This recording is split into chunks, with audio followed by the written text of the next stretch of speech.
Hey class, professor, hello. Did y'all do the readings?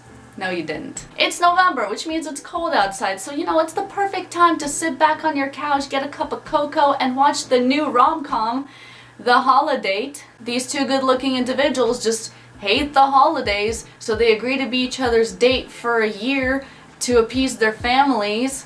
Wait, what do you mean they inevitably realize that they have feelings for each other but are terrible at expressing it, which probably creates the unnecessary climax of the movie right before the happy ending?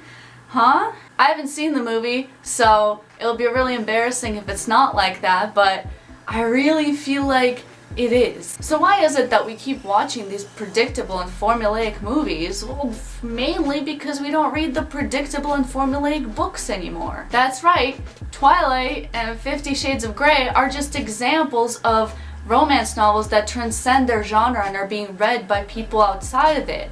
But there are so many more. According to the Herdman reading, Harlequin Enterprises alone release over 100 titles a month in 34 different languages.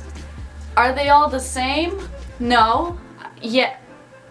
It's complicated, okay? The 3 readings for today's class were all written in different decades, Radway's being the earliest in 1982. And that's the one I actually found to be the most informative. He goes really in depth about everything, but he also focuses a lot on the desired and undesired effects of romance reading, and I thought that was pretty interesting. So we're gonna talk about it. You see, romance novels mostly have about the same plot. There's this girl, and she's just like you, but better. She meets a man who is unlike any man you've actually met in real life, but you wish you could meet a man like this. And the two really want each other initially, just carnally. This desire is actually covered in great detail in the Speaking Through the Flesh reading by Anya Herdman, and she goes into quite a lot of depth about it, occasionally referring to the Radway reading, so it's actually all connected. But oh my god, the two characters are so different. He doesn't know how to express affection, and she needs to teach him how to be vulnerable, and he teaches her to be more confident, and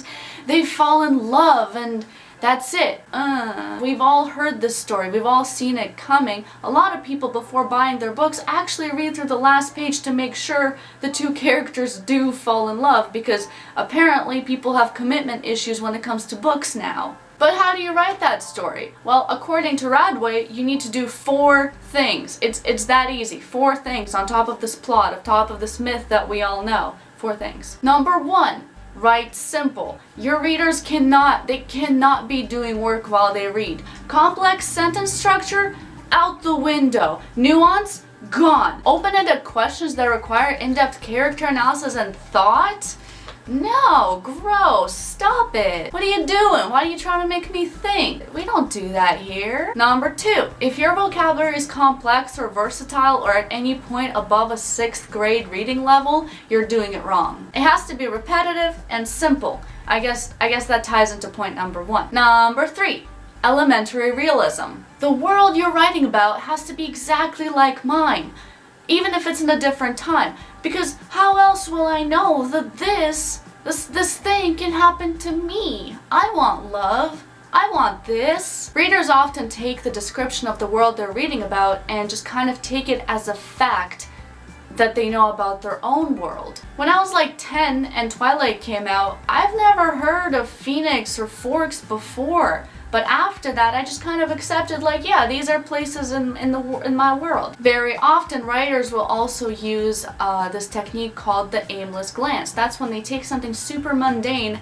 and really describe it in detail, making you believe that this dusty, sexy attic really exists somewhere in France. Last but not least, number 4, authorial interpretation. You must have one ongoing plot and a bunch of incremented side plots that get resolved within 5 to 8 pages in a really predictable way. It gives the reader that good feeling that they understand texts and human emotions, and they can predict things before they even happen, even though you didn't reveal anything that wasn't previously anticipated.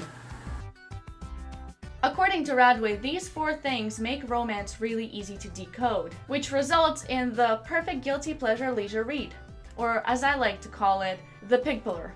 Radway also argued that women read romance for 2 reasons: rebellious and compensational. The first one refers to women simply stepping away from their female duties of, like, feeding their children and taking care of their husband or whatever, and just like focusing on themselves and their me time. The latter is a bit more interesting. Radway argues that women read romance novels to satisfy the needs created but not met by the patriarchy. That's right, I said the big P word.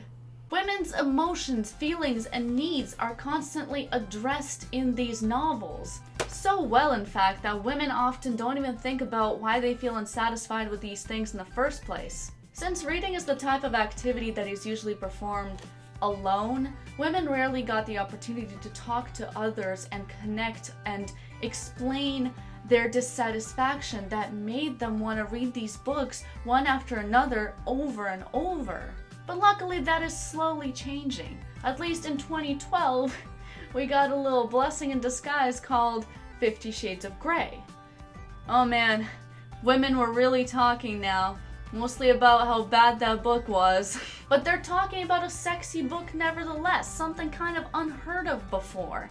This book actually popularized female sexuality in the mainstream media, which is kind of insane. The huge spike in the popularity of the novel actually made so many people want to read it just to see what the fuss was about and just to be part of the conversation, whether they were liking it or hating it. And even though there were a ton of anti-fan communities bonding over something bad, they were bonding and they were normalizing female sexuality in the mainstream conversation. So in the end, even though a lot of the stuff that Radway wrote about is still very relevant, things are kind of looking up for women, especially those that want to express their sexuality.